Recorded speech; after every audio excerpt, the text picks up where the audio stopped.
자, 그럼 다섯 번째 발표로 연산군대 경기의 농산물 생산 및 유통과 중종 반정에 대해서 가톨릭 대학교의 김창희 선생님이 발표를 해주시겠고, 토론은 한국학중앙연구원의 소순규 선생님입니다. 자, 올라와 주십시오. 예, 안녕하세요. 가톨릭대학교에서 이제 강사로 일하고 있고, 그리고 한국역사연구회 중세 이분과에 소속되어 있는 김창회라고 합니다.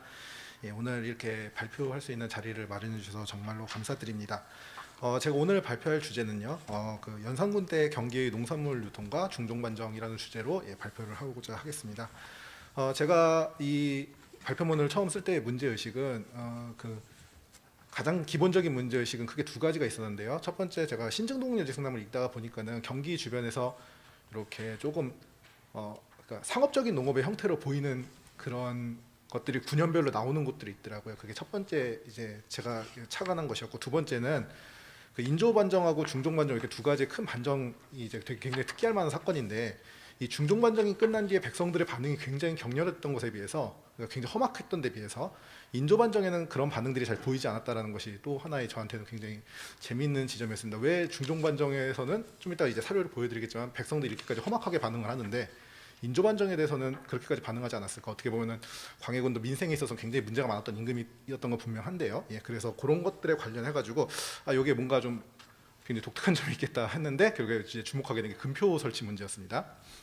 그간 이제 중종반정의 경제적 원인을 설명할 때는 보통 이제 일반적인 원인들이 굉장히 많죠. 여러분들도 많이 알고 계시다시피 중종반정이라고 하면 일단 이제 어떻게 보면은 한국 역사를 거의 고려시대 충의왕과 더불어 한국 역사를 대표하는 폭군이라고 불릴 만한 엄청난 인물이었고, 이분이 이제 그 실록을 가만히 보고 있으면 진짜 이게 어마어마한 일들을 많이 하시거든요, 진짜로. 혹형, 뭐 폭정, 그리고 혹형도 이게 진짜 보통 사람은 상상도 할 수 없는 혹형들을 막 저지릅니다. 예, 그러다 보니까는 그런 거라든지 아니면 도덕에 대한 파괴라든지 하여튼 그간 여러 가지 정치적인 문제들이 많이 언급이 되었고요. 중종반정에 대해서는 그래서 주로 정치 엘리트들의 정변으로 해석하는 경향들이 많았습니다. 예, 그런데 이제 문제는 뭐가 있냐면은 이제 너무 좀 좁게 해석하는 거 아닌가라는 생각이 들었습니다. 그러니까 반정이라고 하는 것이 결국 물론 결정적인 원인은 정치 엘리트들의 정변이지만은 사실 이제 조선시대 정도 되면은 이제 흔히 얘기하는 민심의 흐름이라고 하는 것도 굉장히 중요하게 취급을 하는데, 그런 문제에 있어서는 별로 얘기한 지금까지 연구가 별로 없어서 그런 문제에 대해서 조금 살펴보고자 했습니다.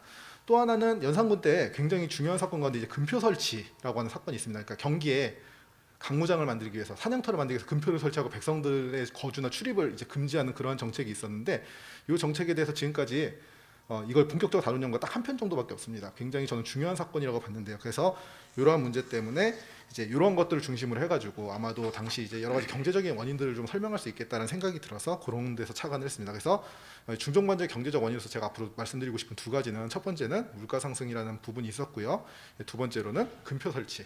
이 금표 설치가 쉽게 해서 경기의 농산물 유통이라든지 이런 것들을 교란시키면서 많은 사람들이 도성 내서 굶어 죽어가는 그런 모습들이 보입니다. 그래서 그 두 가지가 어떻게 백성들한테 연산군에 대한 감정을 굉장히 험악하게 만든 요인이 되지 않았을까? 그리고 그것이 중종반정에 굉장히 중요한 어떤 추동력이 되지 않았을까? 이런 의미에서 이제 이 두 가지를 살펴보려고 합니다. 먼저 이제 한양의 근교 농업에 관해서는 이제 조선 후기에는 연구가 많이 되어 있습니다. 그래서 조선 후기 때는 구체적인 사료들도 있고요. 예를 들어서 그 유명한 예덕선생전에 나오는 그 사료 같은 경우에는 지도로 표시해 보면은 대충 이렇게 표시가 되죠. 먼저 이게 무를 주로 재배하던 지역이었고요. 이쪽이 이제 순무를 재배하던 지역. 그다음에 이쪽이 이제 가지, 오이, 수박, 호박 이런 것들을 석교라고 불리는 지역이고요. 그다음에 이쪽이 이제 저기 연희군 근처의 서교에 이제 고추, 마늘, 부추, 파, 돼지파 이런 것들을 재배했다 그러고, 이쪽이 미나리, 그다음에 이쪽이 토란 이런 것들을 이제 재배했다라고 이렇게 지역별로 재배하는 농작물이 전문화되어 있었다라는 기록들이 나오게 됩니다. 그리고 다산 정약용의 기록에 의하면은 이렇게 농사를 지을 경우 굉장히 많은 수익을 얻을 수 있었다. 이런 기록들이 나와가지고 이제 조선 후기 같은 경우에는 근교 농업이 이제 거의 확실하게 확립이 되었다. 이런 얘기들을 많이 하게 됩니다. 문제는 이제 이게 조선 전기에도 과연 있었느냐 하는 문제인데요. 사실 조선 전기에 대해서는 이제 얘기하기 어려운 측면이 있죠. 왜냐하면은 사료도 좀 적고요.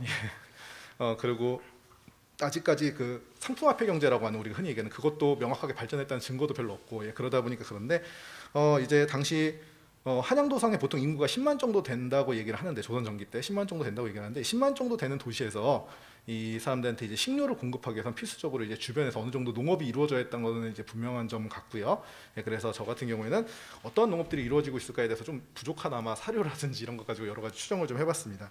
먼저 성저 심리에 대해서 얘기를 드리고 싶은데요. 성저 심리 같은 경우에는 보통 이제 세종실록 지리지, 여기랑 지금 제가 다루고자 하는 시기랑 거리가 약간 있지만 세종실록 지리지가 좀 비교적 자세하게 나와서 기록을 보면은 보통 1호당 경작 결수가 한 0.8결 정도 됩니다.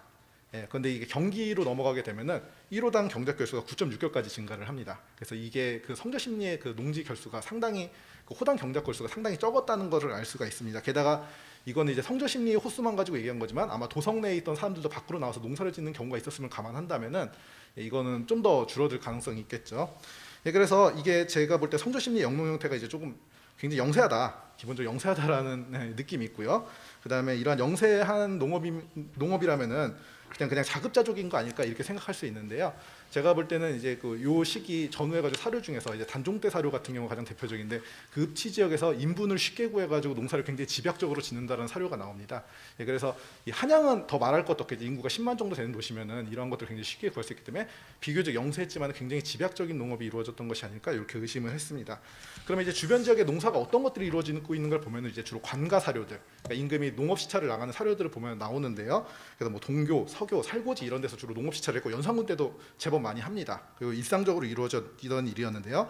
주변 지역을 보면은 일단 뭐 창의문 바깥쪽은 그 별로 농경지가 없었던 것 같습니다 당시에. 그런데 일단 동교하고 서교 지역, 그러니까 우리가 흔히 얘기하는 수구문 바깥이라든지 아니면은 저기 연희군 근처라든지 이런 데는 이미 농경지가 꽉 차 있다라는 기록이 벌써 나올 정도로 이제 농경지가 많이 개발이 되어 있었던 것 같고요. 주로 경작하던 작물은 아무래도 곡물이 많았던 것 같습니다. 주로 곡물들을 많이 재배했는데 이거는 그럴 수밖에 없는 게 조선 후기만 하더라도 채소가 굉장히 사치품 비슷하게 들어가거든요. 채소 가격이 굉장히 비쌉니다. 그러니까 전통 시대는 기본적으로 모든 게 다 곡물 위주로 돌아갔고 채소 같은 것도 전문적으로 재배한다고 하더라도 그 양이 굉장히 적었다라고 봐야 될 것 같고요. 이 시기도 마찬가지인데요.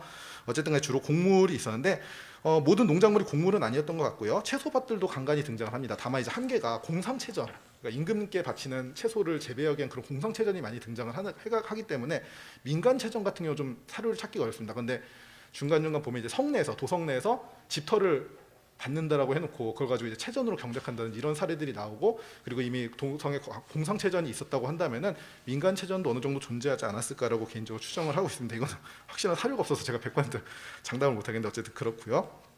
그래서 만약에 여기서 채소를 재배했다고 한다면은 그러면 어떻게 들여왔을까? 그러면 결국엔 육로를 통해서 들여왔을 가능성이 제일 높죠. 여기는 아무래도 가까우니까요. 그래서 아마 일부는 자급하는 용도로 혹은 또 일부는 판매를 하는 용도로 이렇게 들여오지 않았을까라고 추정을 했습니다.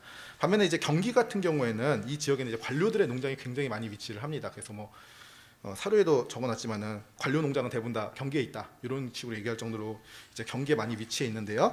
당시 이제 요 구체적으로 농장이 어디에 위치해 있는가에 대해서 이제 알 수 있는 사료가 많지는 않은데 이제 저희 그 세조가 단종 복귀와 관련해서 이렇게 처형하고 정몰한 인사들의 농장을 보면 이제 농장들의 위치가 대충 나오게 됩니다. 이게 좀 잘못되는데 어쨌든 그래서 그렇고요. 대충 이렇습니다. 이유, 그러니까 이제 금성대군이죠. 금성대군 농장은 대충 지도에서 이렇게 표시가 됩니다.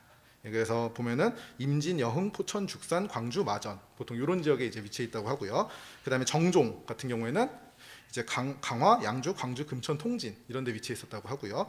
그다음에 성산문 부자 같은 경우에는 양주, 고양, 뭐 금천, 원평, 그다음 박팽령 같은 경우에는 과천, 상령 이렇게 위치해 있었다고 합니다. 그리고 마지막 윤영송 같은 경우에는 적성 이런 데 위치해 있었다. 보통 이제 경계에 확인되는 농장들이 대충 이 정도고요. 그 외에도 뭐 이제 사료를 계속 살펴보면 이렇게 경계 농장들이 많은데 뭐 청풍군 이원 이런 사람들이 인천에 혜택을 개간해가지고 수천 경의 농경지를 경작하고 있었다라고 하고, 금양잡록으로 유명한 강희맹 같은 경우에는 이제 금양에 있는 그 자기 벼럽이 한 100무 정도 된다. 그래서 규모도 굉장히 다양했다는 사실을 알 수 있습니다. 그 외에도 굉장히 많은 사람들이 농장을 하고 있는 게 있는데요. 어쨌든 이런 사람들이 이제 물론 하산도나 황해도에도 당연히 농장이 있습니다. 이런 이제 어떤 대관료들, 그러니까 쉽게 해서 명문 세가라 불리는 이런 관료들 같은 경우에는 당연히 하산도나 황해도에도 있는데, 이런 원격지 같은 경우에는 아무래도 농작물 이제 서울로 흘러드는 농작물이 좀 제한될 수밖에 없습니다. 그러니까 운송이 편리하고 보관이 편리한, 예를 들어서 곡물이라든지 면화 같은 것들 위주로 이제 아마 들어왔을 가능성이 매우 높고요. 그런데 이제 경기 같은 경우에도 이제 체전들이 존재하는 모습들이 보입니다. 그래서 고양군의 이제 사포서 체전이라든지 이런 것들이 나오고요. 그다음에 이제 상령군의 토산조를 보면 이제 굉장히 흥미로운 기록이 나오는데, 그 파가 있습니다, 토산에. 그런데 거기에 고을 사람들이 많이 심어가지고 잘 심어가지고 이익을 본다라는 이제 기록이 나와 있습니다. 물론 이 기록 하나 가지고 정말로 당시 상령 사람들이 전부 다 파를 많이 상업적으로 재배해서 이렇게 했다고 할 수 없지만 분명히 상령에서는 파라고 하는 것을 어떻게 특산으로 재배를 해가지고 이제 그거를 팔아가지고 이익을 보는 사람들이 분명히 존재했다라는 의미죠. 그래서 이런 것들을 보면은 당시 관료들의 농장에서 이런 특수작물들을 재배하는 경우가 있지 않았을까라고 충분히 추정을 할 수가 있습니다. 그러면 관료들의 농장에서 재배된 농작물은 처분을 어떻게 하느냐? 예를 들면 윤필상 같은 경우 예를 들어보면은 윤필상 같은 경우 자기 집 앞에서 이 농작물을 팝니다. 상인들과 거래를 막 하거든요. 그런 장면들이 나옵니다. 그래가지고 결국에는 이런 농작물 같은 경우에는 상업적으로 이제 쉽게 해서 처분을 할 수밖에 없었던 것이고요. 그 다음에 저기 이 유통 경로 같은 경우에는 아무래도 수로를 이용했을 가능성이 매우 높습니다. 그래서 지금 보시면은 여기가 상령인데요. 아까 얘기했던 상령군인데 지금 상령군 같은 경우 이렇게 임진강 수로로 연결이 되거든요. 그래서 이 임진강 수로를 타고 아마 서울로 이런 채소들이 유입됐을 가능성이 높습니다. 그래서 어쨌든 간에 이러한 채소 같은 경우에는 아마도 시전이라든지 시장 같은 데서 거래되었을 가능성이 매우 높고, 그리고 이러한 운송업 같은 경우에는 당시 이제 상인들이 이미 경강에 활동을 하고 있었고, 그리고 이러한 상인들뿐만 아니라 심지어 관료들 가운데서 예를 들면 노사신의 아들이었던 노공필 같은 경우에는 자기가 직접 배를 만들어 가지고 이 운송업에 관여를 했다라고 얘기할 정도로 이제 많은 사람들이 여기에 관료들마저 심지어 이걸 관여할 정도로 굉장히 이익이 많이 남는 사업이었다. 이렇게 생각이 됩니다. 어쨌든 간에 결론적으로 얘기를 하자면은 이제 경기농업의 특징은 일단 기본적으로 관료들의 농장이 굉장히 많았고요. 그리고 일부 관료가 직접 잉여 농산물의 상업적 처분 및 유통업에 종사를 했다는 것, 그리고 상업적 농업의 초기 단계가 약간 보인다라는 점 등을 좀 저는 지적을 하고 싶었습니다. 그리고 유통 방식은 기본적으로 수로를 이용하는 유통이 아니었을까라고 생각이 됩니다. 육로교통은 상당히 불편해가지고요. 그 다음에 이제 말씀드릴 것이 이제 연산군 때 여러 가지 경제적 요인에 대해서 말씀드리고 싶은데요. 먼저 물가 상승에 대해서 말씀을 드리고 싶습니다. 그래서 지금 이 표를 보시면 물가 상승 추이가 나와 있는데 이제 모두가 다 흉년이었던 건 아니고요. 그냥 기록들을 다 뽑았습니다. 기록들 다 뽑았는데 이제 가장 심각한 때가 언제냐면은 연산군 8년 9년 이때가 이제 물가가 상승했다는 걸 뭘 보면 알 수 있냐면 면포하고 미국의 환산가를 보면 알 수 있는데 보통 이제 평년이라고 하면은 보통 면포 한 필에 보통 쌀 6두 정도가 된다라고 저는 개인적으로 생각을 하고 있거든요. 세종 때 나온 기록인데요. 근데 여기를 보면은 지금 면포 한 필에 연산군 9년쯤 가면은 2두에서 1두까지 내려가게 됩니다. 이거는 쉽게 해서 곡물이 굉장히 귀해졌다는 얘기가 아마 흉년 때문인 걸로 생각이 되는데, 이렇게 해서 물가가 지속적으로 상승하고 있었습니다. 이것 때문에 당시 많은 사람들이 굶어 죽었는데요. 뭐 예를 들면은 연산군 9년에 1월 1일부터 2월 5일까지 한성부의 출생과 사망 인구를 조사했는데 출생이 120명, 사망이 470명이었습니다. 그러니까 사망 인구가 4배나 더 많다는 얘기죠. 이건 전통 시대 그 인구 비율은 굉장히 이상한 비율이긴 합니다. 그래가지고 이런 것들이 문제가 됐고요. 그리고 실제로 기록에서도 보면은 도성 내에서 얼마나 많은 사람들이 죽고 있는가 이런 문제에 대해서 이제 지속적으로 얘기를 하고 있었습니다. 그래서 당시 뭐 숭례문에서 노량진까지 시차가 산처럼 쌓였다든지 이런 기록들이 나오는 걸로 봐서는 아마 이런 그 흉년이라든지 물가 상승 때문에 굉장히 많은 그 사람들이 죽었던 것 같고요. 그 다음에 또 하나로 말씀드릴 수 있는 게 바로 무엇이 있냐면은 이 연산군이 재정을 낭비하면서 발생하는 그 포화의 그 가격 가치 하락 문제가 있습니다. 그래서 연산군이 시장에서 물건을 산다든지 사치품을 구매하면서 포화를 시장에다 많이 푸는데요. 이것 때문에 포화 가치가 하락한 것으로 보입니다. 왜 그렇게 제가 생각을 하냐면은 중종 때 기록을 보면은 기인역가 갑자기 연산군에 확 뛰었다가 중종 때 다시 점점 안정되어가는, 그렇죠. 물론 완전히 안정된 상태는 아니고 점점 안정되어가는 상태를 보이는데, 이것을 제가 이제 추측하기로는 아마 연산군 때 사용했던 그런 포화가 시장에 많이 풀리면서 포화 가치가 하락하면서 기인 역과도 함께 뛰었던 게 아닌가, 이렇게 이제 전 개인적으로 추측을 했습니다. 그래서 이러한 물가 상승이 전반적으로 있었던 가운데 금표가 설치가 되게 되는데요. 금표 설치는 지금 그냥 시계열적으로 뭐 대충 이렇게 설치가 됩니다. 먼저 대자산하고 청계산에 강무장에 이제 금표가 설치되고요. 그다음에 보시면 알겠지만은 이게 점점이 다 찍히는데요. 이게 금표들이 이게 지금 다 이제 쉽게 얘기하면 연산군 뒤로 가면 가서 금표들이 이런 식으로 이제 찍히게 되거든요. 보시면 알겠지만은 이게 굉장히 중요한 점이 뭐냐면은 금표가 어떤 9년을 금표로 막는다 이게 아니고 어떤 교통로를 금표로 막아버리는 겁니다. 못 들어오게. 그러니까 이게 왜 문제가 되냐면은 차라리 영역을 하나 금표로 막아버리면은 그 사이로 교통로가 생길 수 있는데 교통로를 다 끊어버리니까 결국에는 유통이 안 되는 겁니다. 쉽게 얘기하자면 이게 굉장히 큰 문제 가운데 저는 하나였다라고 생각을 합니다. 게다가 이건 도성 내에도 또 금표가 설치가 돼가지고 도성의 절반 정도가 궁궐이 돼버립니다. 그리고 반 정도 인가가 철거돼 버려요. 그러니까 도성 주민들도 당연히 굉장히 불만이 많았을 것이고, 이 금표가 설치되면서 이 안에 있던 사람들이 전부 쫓겨나게 되는데 그 사람들도 엄청나게 불만이 많았겠죠. 그런 문제 때문에 굉장히 문제가 많았던 걸로 생각돼요. 그리고 이 강가, 그 한강가에도 이 나루들이 다 폐쇄가 됩니다. 그러면서 한강으로도 물류가 유통이 되질 않습니다. 그러면서 문제가 생겼어요. 그래서 결국 두 가지를 보자면 금표 설치로 인해 가지고 농경지가 다 사라져 버리게 되고요. 그 다음에 물류가 되지 않으면서 결국 한양으로 물류가 들어오지 않게 됩니다. 이러면서 도성 내에서 굶어 죽는 사람들이 증가를 했던 것으로 보입니다. 당시 기록을 보면. 또 하나 재밌는 게 뭐냐면 채소 생산과 유통에서도 재밌는 측면들이 보인다라는 겁니다.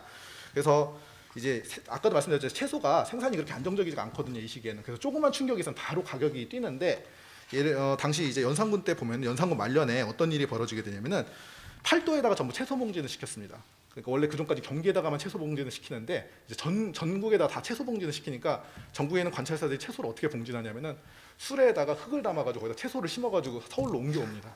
그런데 결국 다 죽죠. 그래가지고 결국 시장에서 사게 되면서 시장 가격이 폭발하게 됩니다. 진짜로. 그러고 나서 하나 더 문제가 있었던 게 그것도 잘 안 된 것 같아가지고 이제는 겨울에다가 마치 오늘 하우스처럼 흙집을 짓고 그 안에서 채소를 재배하라는 명령까지 내리게 되는데 이게 당시 제가 볼 땐 경기 주변에 있었던 채소밭들이 전부 다 사라지게 되면서 결국에 이렇게 문제가 생겼던 것이 아닌가라고 생각을 하고 있습니다. 그래서 제가 말씀드리는 건 결국 이러한 문제들이 결국 백성들이 이런 반응을 끌어냈다. 이거 그리고 교통로인데요. 교통로가 바뀌어서 서울을 더 이상 못 지나가고요. 노량진에서 부평으로 갔다가 낙하진으로 가든지 서쪽으로 갈 때는요. 동쪽으로 갈 때는 이제 과천으로 올라와서 경안역을 지나서 가평으로 지나가든지 이렇게 두 가지 길로 바뀌게 됩니다. 그러니까 결국에는 서울 내로는 어떤 것도 들어갈 수가 없는 상태가 되었다라고 말씀을 드릴 수가 있겠습니다. 자, 마지막으로 이제 연산군에 대한 백성들의 태도에 대해서 말씀을 드리고 싶은데요. 이게 다 연산군에 대해서 이제 백성들이 연산군이 교동으로 갈 때 어떤 반응들을 보였는가에 대해서 보여주는 건데요. 첫 번째는 이제 소교죠. 놀리는 노래를 만들어가지고 부르기 시작합니다. 그리고 연산군을 교동으로 데려갔던 사람들이 와서 복명하면서 보고하게 뭐라고 보고하냐면 지나는 길에 늙은이나 아이들이 모두 앞뒤로 분주하여 서로 다퉈 손가락질하고 상쾌하게 여기는 뜻이 있었다. 이렇게 얘기를 하는 장면도 있고요. 이건 이제 중종 9년의 일인데요. 뭐라고 얘기를 하냐면 폐주를 교동으로 옮길 때 어떤 사람은 혹 노상에서 욕을 하고 심지어 몽둥이를 끌면서 고함을 지고 소란을 부려 잠을 편히 자게 할 수 없었으니 신하된 자가 이와 같이 하는 것은 부당하다. 이런 식으로 해가지고 당시 연산군에 대해서 백성들의 그 반응이 얼마나 험악했는지를 알 수가 있습니다. 이러한 반응의 험악함은 결국 제가 생각할 때는 이 금표 설치와는 좀 떨어져서 생각할 수 없는 거 아닌가 이런 생각이 들어가지고 당시 이러한 중종반정을 그냥 엘리트의 정변으로 보기보다는 당시 어떻게 보면 국가 자체 전체 인민부터 시작해서 정치 엘리트들까지 진짜 한 마음이 돼가지고 이 폭군을 쫓아내는 그러한 좀 굉장히 중대한 사건, 조선 역사에서 굉장히 중대한 사건을 봐야 되는 게 아닌가라고 생각을 해서 이런 발표문을 작성하게 되었습니다. 시간이 좀 급해가지고 제가 빨리빨리 넘어갔는데요. 혹시라도 궁금하신 점이 있으면 발표문 좀 참조해 주시면 감사하겠습니다. 감사합니다. 예, 아주 빠른 속도로 또박또박하게 잘 흥미롭게 잘 들었습니다. 이에 대해서 소순규 선생님의 토론 부탁드립니다. 예, 안녕하십니까. 저는 지금 한국학중앙연구원에 있고요. 김창회 선생님과 비슷한 조선전기 경제사를 주로 공부하고 있는 소순규라고 합니다. 사실 조선 전기사 연구자도 이제 많지 않은데다가 경제사 하는 저희 또래 연구자도 많지 않아서 김창회 선생님과는 심사나 발표나 토론으로 여러 차례. 근데 오늘 갖고 오신 주제는 저는 개인적으로 굉장히 참신한 주제가 아니었나라는 생각이 듭니다. 사실 경제사 연구들은 비전문가가 보기에도 매번 그 알기 어려운 문제들을 알기 어렵게 자기들끼리 얘기하는 것 같은 느낌이 드는데 오늘 문제는 사실 그 일반 연구자들이 읽기에도 굉장히 재미있고 참신하게 느낄 만한 소재인 것 같습니다. 다만 이제 강론 부분에서는 제가 좀 김창회 선생님 아마 기존 연구가 많지 않고 자료가 많지 않다는 한계 때문인지 모르겠지만 그럼에도 불구하고 김창회 선생님이 개인적으로 주장하시는 부분들에 대해서 조금 제가 염려스러운 거나 보강되어야 될 부분을 중심으로 토론문을 한번 작성해 봤습니다. 먼저 글의 전체 구성 내용에 대한 건데요. 이 글은 크게 5가지 정도 주장을 입증하는데 그것도 더 정리하면 3가지 정도인 것 같습니다. 첫 번째는 연산군 때 흉년이나 재정 남용으로 인해서 물가가 상승했다.